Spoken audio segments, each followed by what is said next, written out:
Today we're speaking with the ambassador to Honduras from the United States, the Honorable Laura Doe, and nice to meet you. Nice and to meet you. You're a Texan? I am. I grew up in a military family, but I've spent more time in Texas than any place What in my branch of entire the life. military? My dad was in the Navy, so Oh. I've been moving. I was actually born in the state of New Mexico, but I only lived there 6 weeks. And so after 6 weeks, we moved, and I've been on the road ever since. That kind of sets your stage for being able to be an ambassador, really. Exactly. When I had to choose a career, I went to work for IBM before I joined the State Department, and I enjoyed that a lot. I was working in marketing in Dallas, but I had a bug to continue moving. And so I switched from marketing to diplomacy, joined the State Department, and here I am all those years later. Well, I want to say we're here at a beautiful place. We're at the Grand Roatan, and right behind us is their new spa, which is gorgeous. We'll show you that through pictures later. You've been in Latin America. You started off in El Salvador. I did, right next door. And then you went and through your career to other places. You speak 3 languages. I do. Although I didn't speak any when I joined the State Department. We have an outstanding training facility in the Arlington, Virginia area, and we do a lot of language training there. It's like going to the United Nations. You walk by every room, and there are different languages being taught inside of each room. So tell us about what you've learned, because most of your career has been spent in Latin America. What have you learned what's changed from when you started in 1991, I believe, right? Right, exactly. So I started in El Salvador. At that time, there was actually a lot of sort of violent conflict and war going on in Central America. So I would say that's one of the largest changes. I was in El Salvador for the last year of the war and the first year of peace. And so I think that is a very obviously positive direction. On the negative side, I think that the amount of criminal activity, unfortunately, across this region has really bloomed as narcotics groups have really grown and gained a lot of power. And then, unfortunately, a lot of that is due to demand for narcotics both in the United States and Europe, but it's just due to also increasing activity between gangs and things like that in a lot of these countries. Well, the countries are basically impoverished, and they're looking for fast money. And like anybody that I've seen anywhere that's related to that industry, it's fast money, and it's not a lot of hard work. Though it does put you at risk. How do you mitigate that? What's the plan? Well, we have a broad focus. Obviously, there's a law enforcement component to that. So our Drug Enforcement Administration works very closely with a lot of the governments in the region to try and target these criminal groups. We also have a lot of law enforcement activity from the Department of Homeland Security. They obviously have a particular expertise in focusing on anything that's crossing borders that's of a criminal nature. And so they have a lot of capability in that area. But really the answer gets back to where you started, which a lot of times it's poverty that drives a lot of this. And so we have to amplify what we're working on and not just focus on this from a law enforcement perspective. So a lot of what we're working on here in Honduras is really what I would call the softer things. We're working on economic growth. We're working on issues involving gender-based violence. We're trying to enhance democracy here. And so there's a lot of things that go under these very simple little words, but all of them contribute to such a more stable and growing society. So you've served 3 presidents now. Might have been more than that in 30 years. Yeah. Since you've been an ambassador, right? 91. Not when you became first time you became an ambassador was. I was nominated by President Obama. I also served during the Trump administration and now under the Biden administration. Do things change with the State Department as far as the direction during a change of administration? Well, certainly there are always changes because when a new administration comes in, they're going to have new policy priorities. But oftentimes in our foreign policy realm, a little bit less than perhaps in our domestic policy area, those changes are not necessarily terribly dramatic. So different administrations will have different priorities and put their resources in one area versus the other. But a lot of the broad concerns in the world remain the same, and we have to continue to be focused on them. Migration, regardless of which president you are, migration from Central America, for example, is a concern. How they want to address it may change a little bit, but it's going to remain a top policy priority. And it's very difficult to control that because a lot of people are being told to go elsewhere by their own governments. Well, it is a challenging problem. There are both pull factors and push factors. And so some of it is what's going on here in Honduras that may encourage people to leave or in other countries. But there's also things that go on in the United States that encourage people to go there as well. Obviously, we have a tradition of freedom, and if people feel like they're at risk in other countries, they may choose to go. But we also had some labor shortages in the United States recently, and word gets through, and people that are looking for economic opportunities oftentimes will travel to the United States to try and take advantage of that if they aren't able to find solid employment in their home country. So I have to ask, what does an ambassador do on a daily basis? Because if you watch the movies, somewhere in the end, Matt Damon comes in and kills all of the security detail because he's pissed off. So far, here I am. Okay, no security attacks of that nature. Oftentimes, those sorts of things happen at what looks to be very fancy diplomatic receptions in Vienna or something. I have yet to be invited to any of those sorts of events, neither, honestly. but if you have one. Sorry, you're out of luck. So let's just talk about what a typical day of an ambassador looks like. It's actually kind of interesting, and I'll just use my day yesterday here in Rotan as one perfect example of the broad variety of things that we're working on. So I started off yesterday meeting with law enforcement agents and prosecutors from across the hemisphere that are looking at the issue of trafficking in person and sexual exploitation of migrants and things like that. So that was number one. After that, I had the opportunity during the course of the day to meet with the mayor of Rotan, Ronnie McNabb, to talk about what's going on here in this area, how we can support economic growth, how we can help enhance security, that sort of thing. I met with the American community while I've been here because it's important for me as the American ambassador. My number one job is the protection of American citizens here, and so I needed to hear from the American community. We have volunteers that help us out if there are problems. I spoke with them, and then I had a town hall meeting and invited any Americans that wanted to come and talk to me to talk to me. I've met with the representatives of the Honduran National Police that are here in order to talk about what's going on with the security situation and how we can make sure that American citizens and American investment here on the island have the protection that's necessary. I visited the Roatan Marine Park yesterday because I think environmental protection is absolutely essential.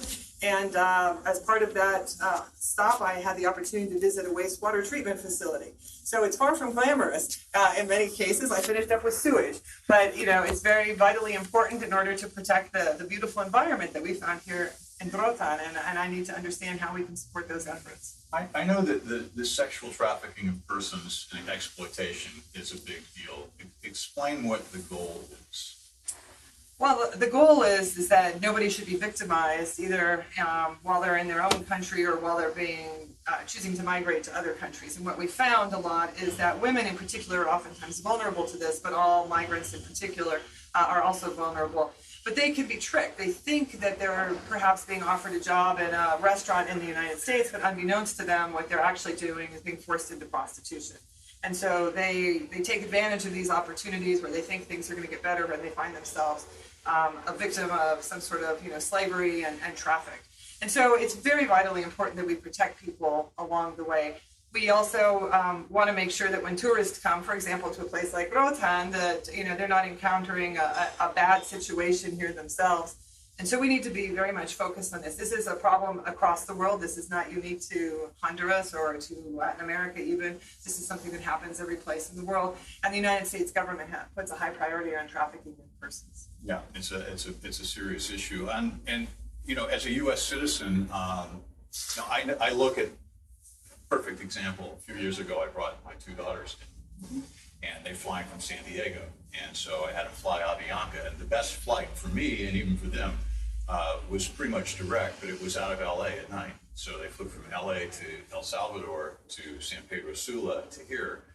Very simple flight. I know where they're going to be the whole time, but my ex-wife was just really upset. And I'm like, why? And she's like, you picked the cheapest flight. And I said, no, I picked the safest flight. She goes, well, how can it be safe if they're in El Salvador and if they're in San Pedro Sula, two of the most dangerous cities in Latin America? Right. And this does not enhance the potential for tourism. This is a beautiful country, Honduras. Mm-hmm. And you get one word out like that. And I mean, I looked at the State Department's warnings, and Honduras is a 3 out of a 4 level not travel. And part of that's related to certain small isolated packets where you just don't want to go.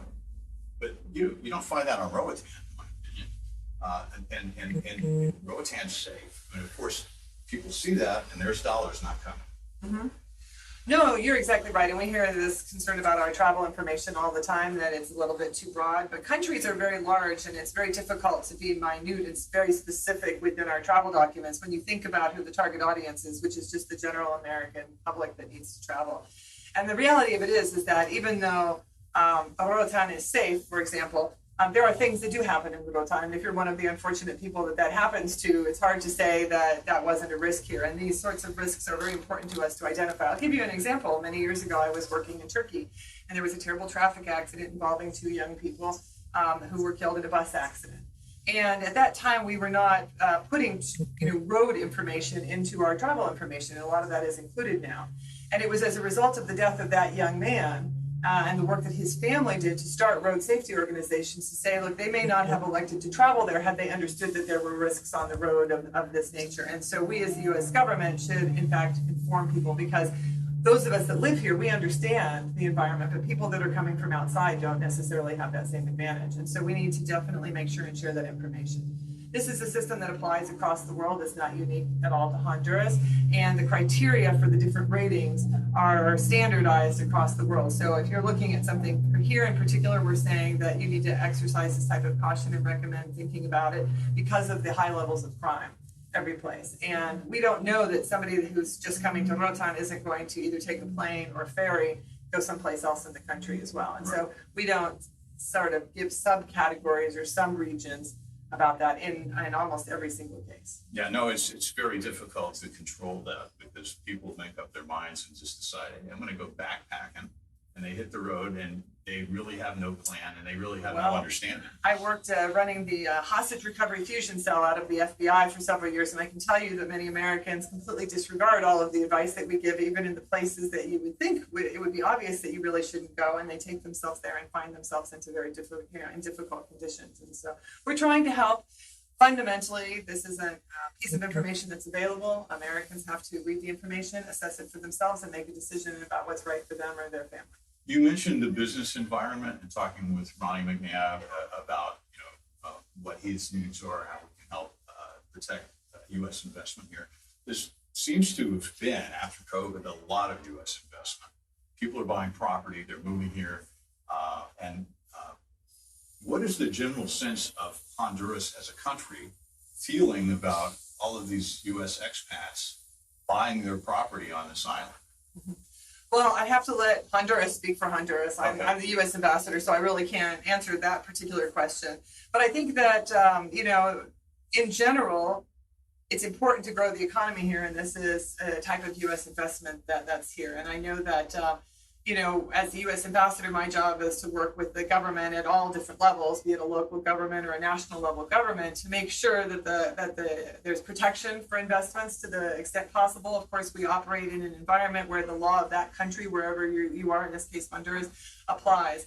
And there are differences in the laws between the United States and the laws of other countries. And I think it's very incumbent on people that are making decisions about investment to understand the laws of the country that they're going into. We see this around the world, where Americans don't understand that the U.S. system of legal protections, does not apply in a particular country, and they're oftentimes caught off guard and sometimes even victimized by making poor decisions because they just didn't understand the environment and they weren't able to get the proper types of legal advice. And then sometimes, sadly, corruption just impacts that, and they thought they were doing everything right and they were working through the system properly, and they're still a victim of some sort of fraud or investment.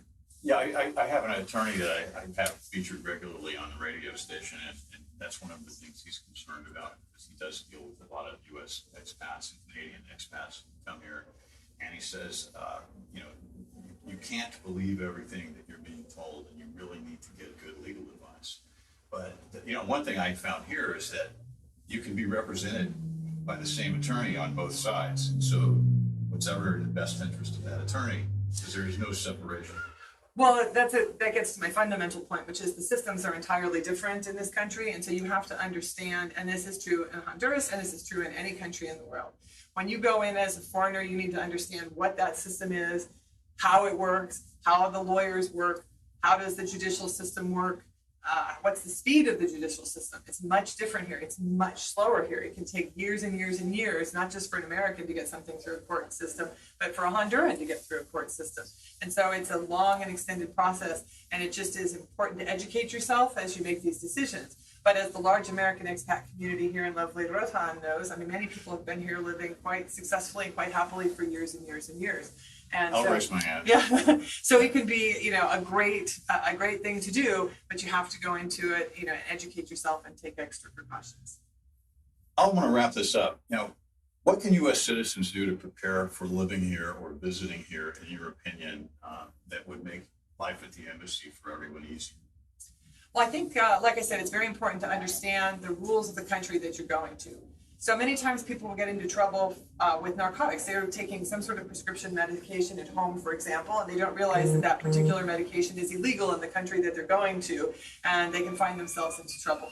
So I would urge you to read online all the travel information that the U.S. government provides, and that website is travel.state.gov.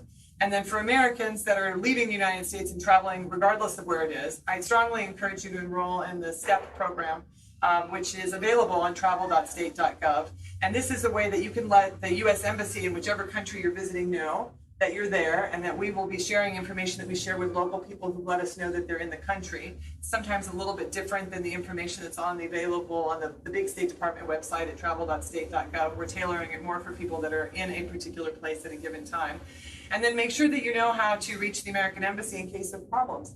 We are here to help. I have a large team of consular professionals that work there, and not only do they provide passport services and things, or notarial services that people are more familiar with, but if there's an emergency, they're also able to step in and make sure that there are resources available to help and to help guide you. If you're hospitalized or if you need to be medevaced to the United States, they can provide a lot of assistance in that regard, or a lot of advice. Ambassador, it's a pleasure to meet you. Pleasure to meet you. Thank you so much. Enjoy your stay here. I have. This is my first trip to Rotan, and it's such an exciting opportunity. I'm sure it will not be my last visit to this beautiful location. And you have to have one of those big balls that they have in Hollywood at the embassy so you can invite us. There we go. There we go. I'll have to figure out how to do that. Thank you so much for the invitation to speak with you. Fantastic.